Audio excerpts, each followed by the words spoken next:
Friends is one of the few shows I've actually seen multiple times. From beginning to end, it's probably 3 to 4 times by now. Recently, it's come back onto Netflix, and my wife and I started watching it, and I realized it's not very good. I don't really like it, and I don't really find it that funny. So I thought I would spend a lot of time watching it and going through it episode by episode, breaking it down, just for some extra stuff for our YouTube channel for the podcast. My name's Alan, by the way. I'm not Taylor. You're welcome.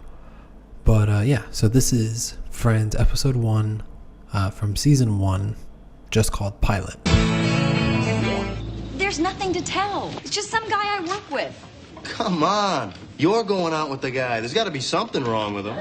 So now I know I said that I don't like rewatching this, but actually this first episode, I think they do a really good job at establishing the characters and their personality traits without having to do it like real forced. It seems somewhat natural throughout the conversations and their interactions with each other. So I think that that's done really well, other than when Ross walks in. Hi. This guy says hello, I want to kill myself. So his pathetic hi that he does when he walks in, that they're gonna do throughout the entire series. I don't know why. It's not funny, and it's just like it's just kind of cringy, but yet the laugh track finds it funny, so it must be funny, right? What are they trying to tell you that's funny here? Why would they put in the laugh? And then Joey talks about wanting to kill himself, and of course that's funny, so you got to throw in another laugh track. This show, you'll see, it does not want anything to be taken serious, and it could be so much better if they allowed the serious moments to play and have a bit more impact, specifically with Phoebe. That's why I was getting married. Give her a break. It's hard being on your own for the first time. Thank you. You're welcome. I remember when I first came to this city. I was 14. My mom had just killed herself, and my stepdad was back in prison. And I got here, and I didn't know anybody. And I ended up living with this albino guy who was, like, cleaning windshields outside Port Authority. And then he killed himself. And then I found aromatherapy. So believe me, I know exactly how you feel.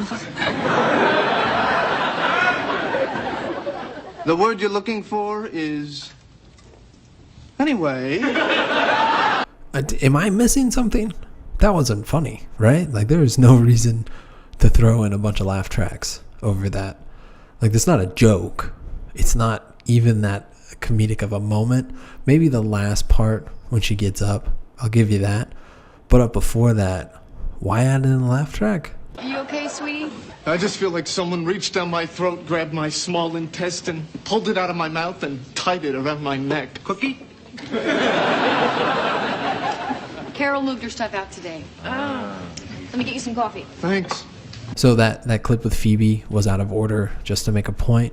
But now we get into the main story, which is going to be about Ross and Rachel, which arguably is probably the main thread or the main story throughout the entire series.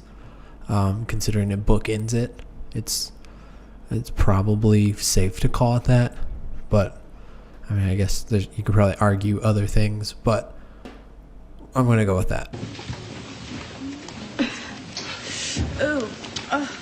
No, don't. Stop cleansing my aura.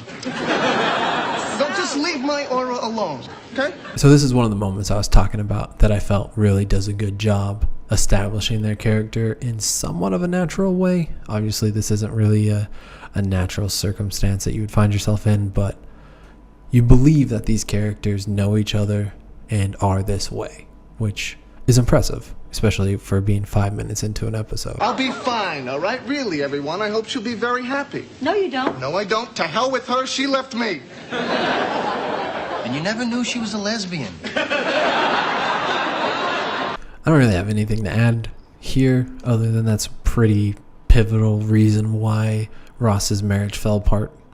So I thought I would throw that in. Sometimes I wish I was a lesbian.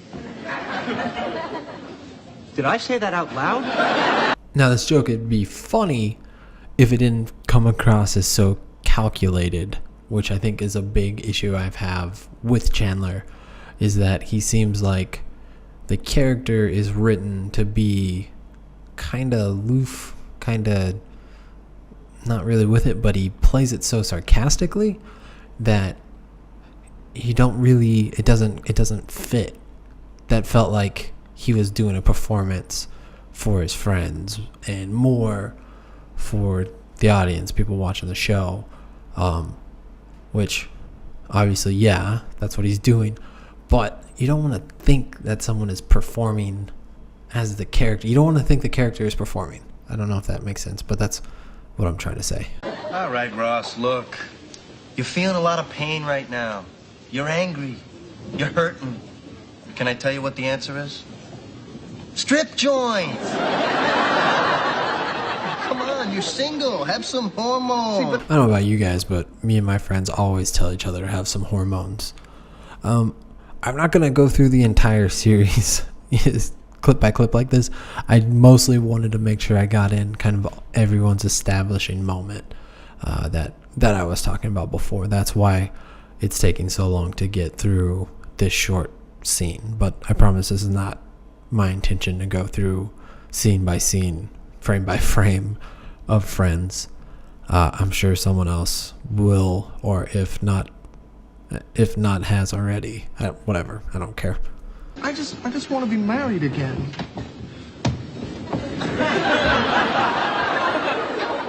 And I just want $1 million. Now that Rachel's here, gonna speed through this a lot quicker. She left her fiance at the altar. She wasn't in love with him, didn't want to marry him just for his money.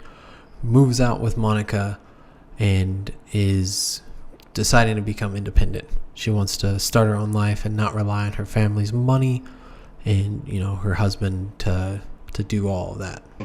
You can always come to Joey. Me and Chandler live right across the hall, and he's away a lot. Joey, stop hitting on her. It's her wedding day. What? Like there's a rule or something? Is it still your wedding day if you run away from your wedding? Isn't that kind of the end of it? I mean, she's not intending to get married anymore, so why is it still her wedding day? Please don't do that again. It's a horrible sound. It's Paul. Paul, this is... Everybody, this is Paul. Hey, Paul. Wine guy. I'm sorry, I didn't catch your name. Paul, was it? Morning. Morning. Morning. Morning, Paul. Hello, Paul. Hi, Paul, is it? I just can't believe how much credit they're giving these jokes by putting that amount of laughing behind all of it. They're not funny. They're not structured jokes. They're not well written. This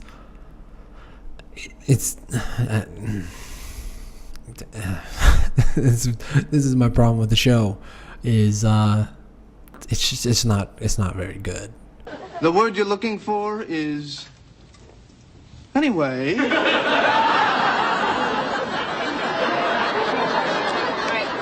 ready? I don't think so. Oh, come on. Cut.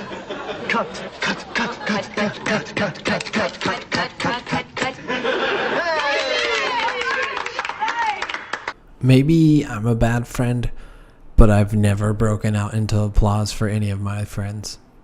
I can't think of a single time that's ever happened. You know, you probably didn't know this, but back in high school, I had a major crush on you. I know. You did? Oh, okay. I always figured you just thought I was Monica's geeky older brother. I did. Oh. Like, that moment, I think is legitimately good. It feels authentic. It feels like two people interacting and talking to each other. And I think that might be part of the reason why their relationship, Ross and Rachel's, was such a pivotal thing throughout the entire series, was because of their chemistry. I just wish there was more focus on actual real life moments, not these cartoony, over dramatized, overly showy and like just real, overly performed. I wish there was more just quiet moments. And I know it's a sitcom. It is what it is. It's not really fair to put it to this much criticism, but oh well. And try not to let my intense vulnerability become any kind of a factor here. But do you think it would be okay if I asked you out sometime, maybe? Yeah. Wait. Hey, what's with you? I just grabbed a spoon.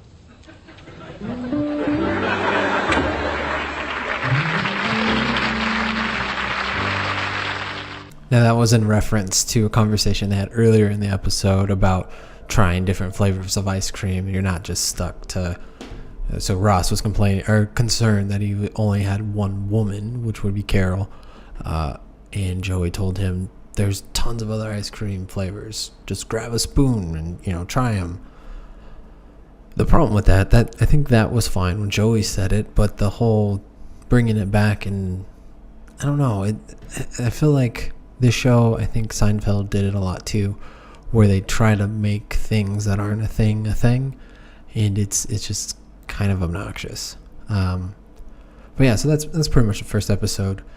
Ross doesn't actually ask her out, just asks if it's okay if he asks her out, and that will come back throughout the season. But like I said, overall, I think this first episode is good. It's a good first episode. I think it's going to go downhill pretty quickly from here for a little while.